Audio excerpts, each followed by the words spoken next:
आज की प्रमुख खबरों पर। 2 दिन की बारिश के बाद खुला मौसम, लोगों को हुए सूर्य के दर्शन।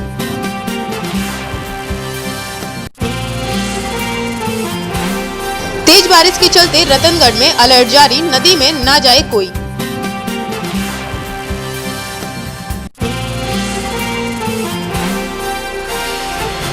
सेना भर्ती रैली के लिए सड़क पर उतरे युवा, कलेक्ट्रेट घेरा।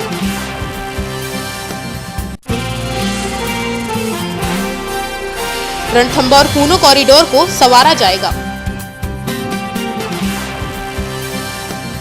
अब खबरें विस्तार से। 2 दिन की लगातार बारिश के बाद शनिवार को सूर्य देवता के दर्शन शहर वासियों को करने के लिए मिल रहे हैं। मौसम साफ है, लेकिन मौसम वैज्ञानिकों का कहना है कि मौसम करवट बदल सकता है और बारिश हो सकती है। गुरुवार और शुक्रवार को हुई भारी बारिश के बाद शहर के सभी मार्गों पर पानी भर गया था। वाहनों की लंबी कतार लग गई थी। 2 दिन हुई झमाझम बारिश के कारण शहर के कई कॉलोनियों और बस्तियों में पानी भी भर गया था। शनिवार को मौसम खुलने के बाद लोगों को थोड़ी राहत मिली है। नवरात्रों के दौरान शहर में दर्जनों झांकियां लगी हुई हैं, जिसके दर्शन करने के लिए श्रद्धालु 2 दिन से घरों में से नहीं निकल पा रहे थे। शनिवार को मौसम खुला है और यदि बारिश नहीं होती है तो माता के दर्शन करने लोग जा सकेंगे। उच्च न्यायालय ने मध्य प्रदेश के शिक्षकों से कराए जा रहे गैर शैक्षणिक कार्यों पर पूर्ण रोक लगा दी है। न्यायमूर्ति सील नागू एवं न्यायमूर्ति अशोक कुमार जोशी की युगल पीठ ने यह महत्वपूर्ण फैसला सुनाते हुए राज्य शासन तथा केंद्र सरकार से 4 सप्ताह में जवाब प्रस्तुत करने के निर्देश दिए हैं। राजपत्रित प्रधान अध्यापक प्रादेशिक संघ की अध्यक्ष अर्चना राठौर द्वारा अधिवक्ता अवधेश सिंह भदौरिया के माध्यम से हाईकोर्ट में एक जनहित याचिका प्रस्तुत कर कहा कि मध्य प्रदेश के सरकारी स्कूलों की गुणवत्ता सुधारने के लिए भारत सरकार एवं मध्य प्रदेश शासन द्वारा हर साल करोड़ों रुपए खर्च किए जा रहे हैं। नगर निगम, बिजली विभाग व अन्य विभाग स्कूलों के उत्थान के लिए शिक्षा कर के नाम से उपभोक्ताओं से करोड़ों रुपए टैक्स के रूप में वसूल करते हैं। इसके बावजूद मध्य प्रदेश के सरकारी स्कूलों की हालत एवं गुणवत्ता दिनों दिन खराब होती जा रही है। शिक्षक संघ इसके लिए शिक्षकों से शिक्षण कार्य के अलावा अन्य कार्य कराए जाने को दोषी मानते हैं। स्कूलों में आज भी मूलभूत सुविधाएं नहीं हैं। स्वच्छ भारत अभियान के बाद भी स्कूल परिसरों में गंदगी के ढेर लगे हुए हैं। निःशुल्क और अनिवार्य बाल शिक्षा अधिकार का उद्देश्य भी विफल हो रहा है। याचिकाकर्ता के अधिवक्ता भदौरिया का कहना है कि हाल ही में शिक्षकों को शौचालय के गड्ढे खुलवाने और उसी दिन शाम को फोटो भेजने के भी आदेश दिए गए हैं। इससे पहले शिक्षकों को सामूहिक विवाह कार्यक्रम में खाना परोसने, प्याज संकट के दौरान प्याज बंटवाने, साल भर निर्वाचन नामावली में कार्य करना तथा अन्य कार्यों में लगाया जाता है। इस कारण 10वीं व 12वीं का परिणाम खराब हो रहा है। उच्च न्यायालय ने निःशुल्क और अनिवार्य शिक्षा का अधिकार अधिनियम 2009 की धारा 27 के अनुसार शिक्षकों को जनसंख्या गणना, आपदा अथवा चुनाव से संबंधित कर्तव्यों से भिन्न किसी भी गैर शैक्षणिक प्रयोजनों में आगामी आदेश तक के लिए काम पर लगाए जाने से रोक लगा दी है। 2 दिन से हो रही बारिश से मौसम में बदलाव आया है। शुक्रवार की बारिश ने लोगों को राहत दी है। 2 दिनों में 28 mm बारिश हो चुकी है। इससे गर्मी को राहत मिली है। वहीं फसलों में भी एक बार फिर जान आ गई है। शुक्रवार को अधिकतम 27.3 व न्यूनतम तापमान 23.5 डिग्री दर्ज किया गया है। सितंबर माह में बरसात न होने से कई फसलें बर्बाद होने की कगार पर थीं, लेकिन 2 दिन की बारिश ने धान, तिल, बाजरा और अरहर में दोबारा से रौनक लौट आई है। कृषि विश्वविद्यालय के प्रोफेसर US भदौरिया ने बताया कि बारिश से रबी की फसलों के लिए जो नमी की कमी थी वो पूरी हो गई है, जिससे रबी की फसल अच्छी होने की संभावना बढ़ गई है। मौसम विभाग के अनुसार इन दिनों 2 दिनों में 10 डिग्री तापमान गिर चुका है। 20 सितंबर से जहां तापमान 37.5 डिग्री था, वहीं शुक्रवार को 27.3 डिग्री रह गया। तापमान के गिरने से लोगों को राहत मिली है। वहीं गर्मी और उमस से भी राहत मिल गई है। 2 दिन से भोपाल से ग्वालियर के बीच भारी बारिश के चलते झांसी बीना के बीच रेलखंड में धौरा जाखलौन रेलखंड में पटरियां डूब गईं, जिसके चलते भोपाल से ग्वालियर आने वाली मंगला एक्सप्रेस 4 घंटे, पंजाब मेल 1 घंटे, केरला एक्सप्रेस 3.5 घंटे, श्रीधाम 2 घंटे देरी से आई। वहीं दिल्ली की ओर से आने वाली ट्रेन देहरादून इंदौर 1 घंटा, सचखंड एक्सप्रेस 45 मिनट, ताज एक्सप्रेस 1 घंटा देरी से आ सकी। इसके चलते स्टेशन पर यात्रियों को काफी परेशानी का सामना करना पड़ा। शुक्रवार को दिन में बारिश होने के चलते रेलवे स्टेशन पर यात्रियों को काफी दिक्कतों का सामना करना पड़ा। प्लेटफॉर्म 1 से लेकर 4 तक कई स्थानों पर पानी टपकता रहा, जिससे यात्रियों के साथ उनका सामान भी भीग गया। तिघरा बांध के कैचमेंट में गुरुवार शुक्रवार को हुई बारिश के बाद शुक्रवार शाम तक तिघरा में करीब 5 से 6 दिन का पानी बढ़ चुका है। गुरुवार रात और शुक्रवार को तिघरा, पहसारी, कटेटो और अपर कटेटो बांध कैचमेंट में अच्छी बरसात हुई है। जानकारी के मुताबिक अपर कटेटो के पहले से खुले गेट में जल बहाव से तेजी आई है। कटेटो में करीब 20 से 25 MCFT पानी बढ़ा है। पहसारी बांध में पानी पहुंचा है। जल संसाधन विभाग के एग्जीक्यूटिव इंजीनियर अशोक सिंघल ने बताया कि बांधों में बारिश से कितना पानी आया, इसकी सही तस्वीर शनिवार की सुबह तक साफ हो जाएगी। हालांकि ये तय है कि ठीक ठाक बारिश हो जाने से बांधों के जल स्तर में हर हाल में इजाफा होगा। शहर के निकटवर्ती बांधों, खास तौर पर रमावा में भी पानी आया है। बांधों में जल भराव के लिहाज से अगले 24 घंटे अहम होंगे। शनिवार को मौसम विज्ञान विभाग ने ग्वालियर चंबल संभाग के कैचमेंट में जबरदस्त बारिश का पूर्वानुमान जताया है। मौसम वैज्ञानिक सुनील कुमार गोधा ने बताया कि कम दबाव का क्षेत्र ग्वालियर पर बना हुआ है। इस कारण से शनिवार दिन भर बादल छाने के साथ भारी बारिश होने की संभावना है। डबरा भितरवाड़ क्षेत्र में स्फटिक का भंडार मिलने के बाद अब माइनिंग विभाग को मुरार क्षेत्र की बिलहौटी पंचायत के नजदीक आयरन ओर का खजाना मिला है। इस लो ग्रेड आयरन का उपयोग सीमेंट बनाने में होगा।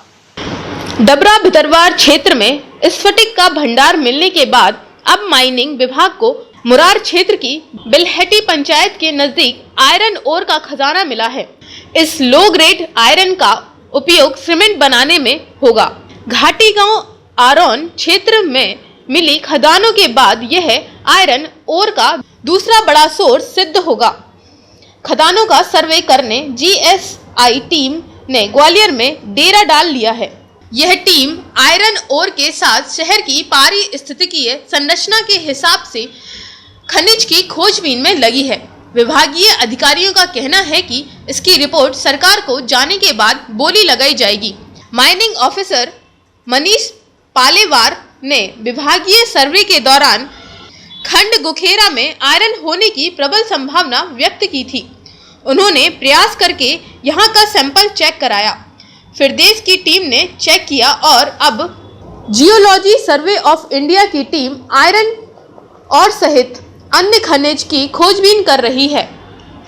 खंड गुखेरा में लोहे के जो तत्व मिले हैं वे लो ग्रेड के हैं।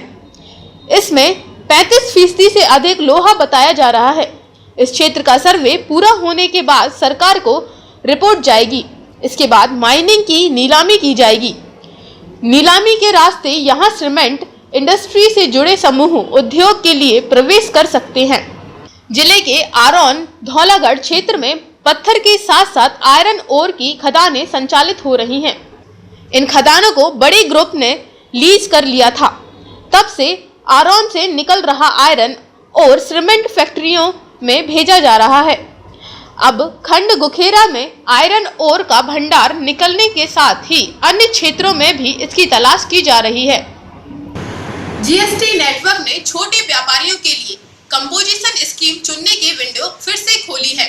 75 लाख रुपए तक के सालाना टर्नओवर वाले कारोबारी 30 सितंबर तक इसका चयन कर सकेंगे। पूर्व में यह 16 अगस्त था। रजिस्टर्ड के नए कारोबारी भी इसको अपना सकते हैं। जो व्यापारी 30 सितंबर तक आवेदन करेंगे उन्हें 1 अक्टूबर से सुविधा मिलेगी। कंपोजिशन स्कीम से बाहर आने कराना होगा GSTN निरस्त। ऐसे कारोबारी जिनका टर्नओवर 20 लाख से कम है और वे फुल माइग्रेशन में जाने के इच्छुक नहीं हैं, वे अपना आवेदन देकर GSTN निरस्त करा सकते हैं। इसके साथ ही ऐसे व्यापारी व उद्यमी जो त्रुटिवंश कंपोजिशन स्कीम में रजिस्टर्ड हो चुके हैं और वह इस स्कीम से बाहर आना चाहते हैं, तो इसके लिए उन्हें अपना आवेदन GST कार्यालय में प्रस्तुत करना होगा। राज्य कर के संयुक्त आयुक्त SK श्रीवास्तव ने बताया कि इसके लिए व्यापारियों को 23 सितंबर तक हमें आवेदन देना होगा। इसे आयुक्त के पास भेजा जाएगा और आयुक्त GSTN को भेजेंगे। GSTR-3B रिटर्न पर 200 रुपए रोज पेनल्टी के विरुद्ध शुक्रवार को Madhya Pradesh chamber of commerce ने GSTN कमेटी चेयरमैन को पत्र लिखकर मांग की है कि इसे पेनल्टी से मुक्त रखा जाए। विज्ञप्ति ने बताया कि GSTR-3B को केंद्र ने पेनल्टी से मुक्त की बात कही थी, फिर 2 माह से पेनल्टी वसूल की जा रही है। 10 सितंबर को व्यापारी जुलाई माह के रिटर्न भरकर मुक्त हुए थे। इसके चलते GSTR-3B रिटर्न दाखिल नहीं कर पाए। अटेर क्षेत्र के ग्राम कनावर में क्वारी नदी के नाव ठेके का कलेक्ट्रेट न्यायालय ने गुरुवार को तत्काल प्रभाव से निरस्त कर दिया है तथा इस सूखी नदी में नाव चलाने का ठेका देने वाले भिंड जनपद के CEO के खिलाफ जांच के आदेश दिए हैं। यह कार्यवाही सिहोड़ा के भानु प्रताप सिंह पुत्र दरियार सिंह नामक एक ग्रामीण की कलेक्ट्रेट न्यायालय में दायर की गई एक याचिका पर हुआ है। याचिका CEO जनपद पंचायत भिंड एवं नावघाट ठेकेदार अजीत सिंह पुत्र रामनरेश सिंह निवासी ग्राम कोट कनावर थाना उमरी जिला भिंड के खिलाफ पेश की गई थी। याचिकाकार भानु प्रताप सिंह ने वकील अशोक सिंह भदौरिया के अनुसार जनपद पंचायत भिंड ने प्रति याचिकाकार को यह ठेका 26 जुलाई 2017 को नदी में 26 जुलाई 2017 से 30 जून 2018 तक नाव संचालन के लिए दिया था। ठेके की शर्त के अनुसार नदी में सूर्य उदय से पूर्व व सूर्य अस्त के बाद नाव का संचालन नहीं किया जा सकता। नदी में पानी न होते हुए भी नाव संचालन के नाम पर नदी में पाइप डालकर तथा मिट्टी भरकर अस्थायी रपटा बनाकर उस पर से छोटे बड़े वाहनों को सशुल्क गुजारा जा रहा है, जिससे आम नागरिकों को परेशानी होने के साथ साथ ठेके की शर्तों का भी उल्लंघन हो रहा था। इस ठेके को निरस्त करने के लिए याची द्वारा कलेक्ट्रेट न्यायालय में याचिका दायर की गई थी। कलेक्ट्रेट ने इस मामले की प्रतियाचियों को नोटिस जारी किए थे तथा भिंड SDM को 7 दिन से स्थल निरीक्षण पर रिपोर्ट पेश करने को कहा था। SDM भिंड ने मौके की जांच के बाद कलेक्ट्रेट न्यायालय को बताया कि नदी में पानी नहीं है, इसलिए नाव संचालन का ठेका निरस्त किया जाना उचित है। 21 सितंबर को मामले का निराकरण करते हुए कलेक्ट्रेट ने लिखा कि जब नदी में पानी ही नहीं है तो फिर वहां नाव चलाने के लिए ठेका दिए जाने का कोई औचित्य नहीं है। ठेकेदार द्वारा नदी में मिट्टी का पुल बनाकर वाहनों से वसूली की जा रही है। ठेके के अनुबंध की शर्त के अनुसार नाव संचालन के लिए कुशल व्यक्ति का होना और दरों को अधिसूचित करना जरूरी है। चूंकि नदी में पानी ही नहीं है, इसलिए नाव चलाने का प्रश्न ही नहीं उठता है। अतः यह न्यायालय CEO जनपद पंचायत भिंड के 26 जुलाई 2017 को जारी किए गए नाव संचालन के ठेके को निरस्त करता है। साथ ही CEO जिला पंचायत को निर्देश दिए जाते हैं कि वे नियमों की अवहेलना करके यह ठेका आवंटित करने वाले CEO जनपद पंचायत भिंड की जांच करें। 2014 में टूटा था क्वारी नदी का पुल। यहाँ बताना मुनासिब होगा कि 18 नवंबर 2014 को फूप उमरी राज्य राजमार्ग पर कनावर में स्थित क्वारी नदी का पुल अचानक गिर गया था। इसके बाद अंतर्राज्यीय मार्ग पर वाहनों का आगमन रुक गया है। टूटे पुल का पुनः निर्माण लोक निर्माण विभाग का सेतु डिवीजन के जिम्मे है, जो अब तक शुरू नहीं हुआ है। मध्य प्रदेश सड़क विकास निगम ने नदी में आवागमन के लिए एक पक्का रपटा पुल भी बनाया था, जिसका कुछ हिस्सा पानी में बह गया है। रतनगढ़ मंदिर में शुरू हुए नवरात्र मेले के दौरान नदी में किसी तरह की अप्रिय घटना न हो, इसके लिए अलर्ट जारी कर दिया गया है। सहायक मेला अधिकारी अशोक सिंह चौहान के मुताबिक मेले के दूसरे दिन यानी शुक्रवार को रतनगढ़ मंदिर पर करीब 10,000 श्रद्धालु पहुंचे। चूंकि दिन रुक रुक कर बारिश होती रही, लिहाजा संख्या कम रही। अगले दिन संख्या बढ़ने की उम्मीद है। उन्होंने बताया कि जल संसाधन विभाग द्वारा नदी में पानी बढ़ने की सूचना पर अलर्ट जारी किया गया है, इसलिए लोगों की सुरक्षा के पुख्ता प्रबंध किए गए हैं। बता दें कि जिला प्रशासन ने मेले को सुचारू रूप से चलाने के लिए जिला पंचायत के सीईओ संदीप माकिन को मेला अधिकारी बनाया है। वहीं सेमड़ा एसडीएम को सहायक मेला अधिकारी बनाया गया है। इसके अलावा करीब आधा सैकड़ा अधिकारियों को मेले के दौरान तमाम जिम्मेदारियां दी गई हैं। नवरात्र पर जिले के अन्य मंदिरों जिनमें मां पीताम्बरा पर भी बारिश के चलते कम ही भक्त पहुंच सके, वहीं खैरी व बड़ी माता मंदिर पर भी भक्तों की संख्या अपेक्षाकृत कम रही। भाई को पानी में पड़ा देख नन्ना भाई दौड़कर घर के अंदर पहुंचा और बोला, माँ भाई पानी में पड़ा है, उसको बचाओ ना। तब माँ ने अपनी जान की परवाह किए बिना उस बालक को वहां से उठाकर सीधे जिला अस्पताल लेकर पहुंची। बालक देवी पंडाल में खेल रहा था। बारिश के दौरान करंट आया और उसकी चपेट में आकर अचेत होकर जमीन पर गिर पड़ा। भोलू पुत्र स्वर्गीय श्री भगवान शर्मा निवासी रामनगर शुक्रवार की सुबह करीब 11 बजे अपने मोहल्ले में स्थापित देवी पंडालों में खेल रहा था। बारिश होने पर पंडाल में लगे लोहे के पोल में करंट आ गया और उस करंट की चपेट में आकर भोलू जमीन पर गिर पड़ा। उसकी मां पिंकी उसको लेकर जिला अस्पताल पहुंची। वहां से गंभीर हालत को देखते हुए उसे ग्वालियर रेफर कर दिया। जिला अस्पताल में जब भोलू जीवन मौत के संघर्ष कर रहा था, तब वहीं उसकी मां अस्पताल परिसर में विलाप कर रही थी और माता बसैया को पुकार रही थी। ग्वालियर में सेना की भर्ती रैली पर लगे प्रतिबंध के विरोध में शुक्रवार को शहर और आसपास के सैकड़ों युवा बारिश में भीगते हुए सड़कों पर उतरे। स्टेडियम में मौन रैली निकाली, शहर में भीख मांगी और इसके बाद कलेक्ट्रेट का घेराव कर मुख्यमंत्री के नाम ज्ञापन दिया। आंदोलन का नेतृत्व कर रहे पार्षद भूपेंद्र सिंह मिंटू ने कहा कि मध्य प्रदेश सरकार ग्वालियर ने सेना भर्ती रैली शुरू न करवाकर बेरोजगार युवकों के साथ अन्याय कर रही है। चंबल संभाग के तीनों जिलों में 20-25 हजार युवा सेना एवं अन्य सुरक्षा बलों में भर्ती होने के लिए शारीरिक तैयारी कर रहे हैं। उन्होंने कहा कि यदि ग्वालियर में परेशानी है तो चंबल संभाग के किसी भी मुख्यालय पर सेना भर्ती रैली आयोजित कराई जा सकती है।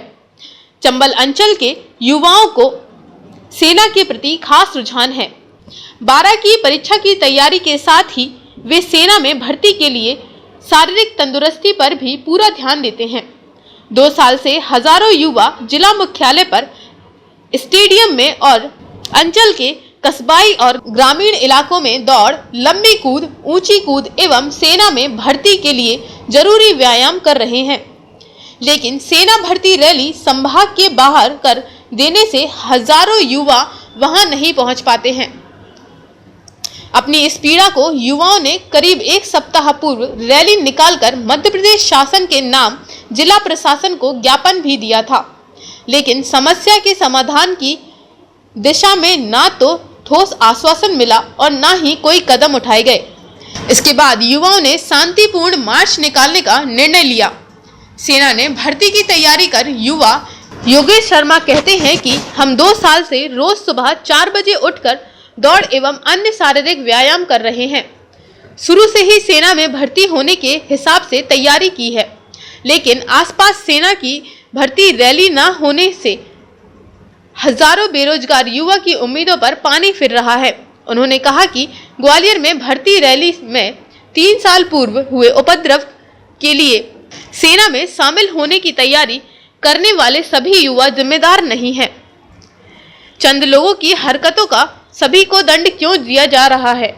मुरैना में हजारों युवा प्रशिक्षकों के सानिध्य में शारीरिक तैयारी कर रहे हैं, लेकिन हर बार भर्ती रैली बाहर रखने से निराश हो जाते हैं। 12 सितंबर 2014 को ग्वालियर में सेना भर्ती रैली का आयोजन किया गया था।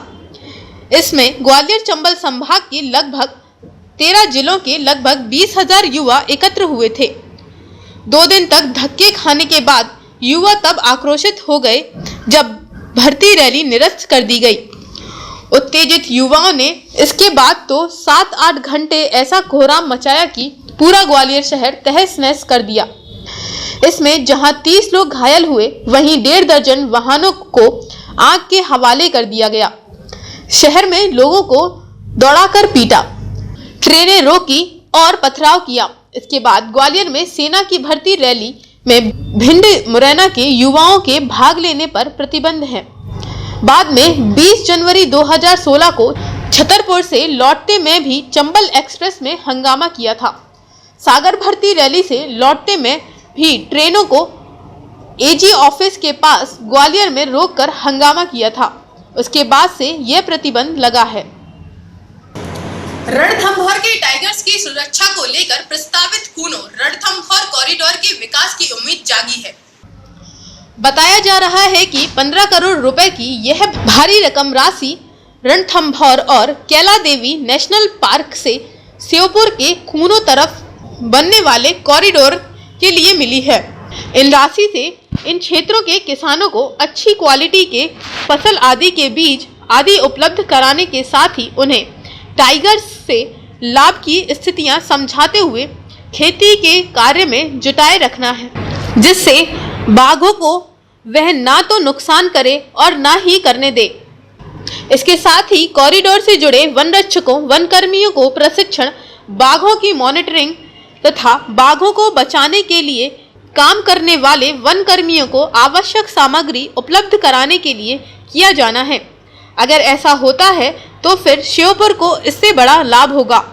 WWF को मिली इस राशि से श्योपुर के सामान्य और कूनो वन मंडल में भी थोड़ी राशि की मांग की है। बताया जा रहा है कि जहां कूनो पालपुर अभ्यारण्य द्वारा मॉनिटरिंग के लिए PUV महिंद्रा की 2 गाड़ियों की मांग की है, वहीं सामान्य वन मंडल श्योपुर के द्वारा गश्त के लिए 10 बाइक और कुछ अन्य सामान की मांग की है।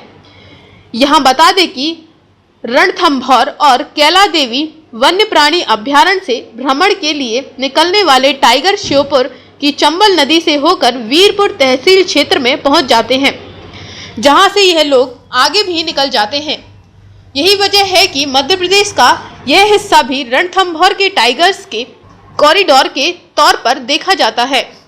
यहां बता दें कि WWF इंडिया कार्यालय को गत वर्ष भी 2 करोड़ रुपए की सहायता राशि इनके इंटरनेशनल कार्यालय से चंदे के तौर पर यहां पर बाघों को बचाने पर कार्य करने के लिए मिली थी, जिसमें भारत सरकार द्वारा भी 50 लाख रुपए की राशि प्रदान की गई। लेकिन पेंटिंग मात्र पर 48 लाख रुपए जितनी भारी रकम राशि खर्च करके रुपए का सदुपयोग नहीं किया गया। यही वजह है कि लोग इस बार मिली भारी रकम राशि के सदुपयोग की मांग कर रहे हैं। अंत में मुख्य समाचार एक बार फिर। 2 दिन की बारिश के बाद खुला मौसम, लोगों को हुए सूर्य के दर्शन।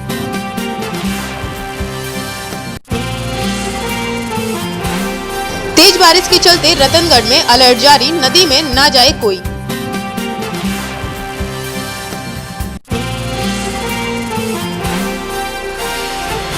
सेना भर्ती रैली के लिए सड़क पर उतरे युवा, कलेक्ट्रेट घेरा।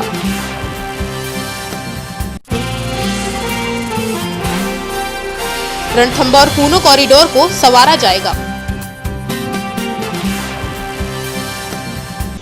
कल फिर मिलेंगे इसी समय इसी चैनल पर, तब तक के लिए नमस्कार।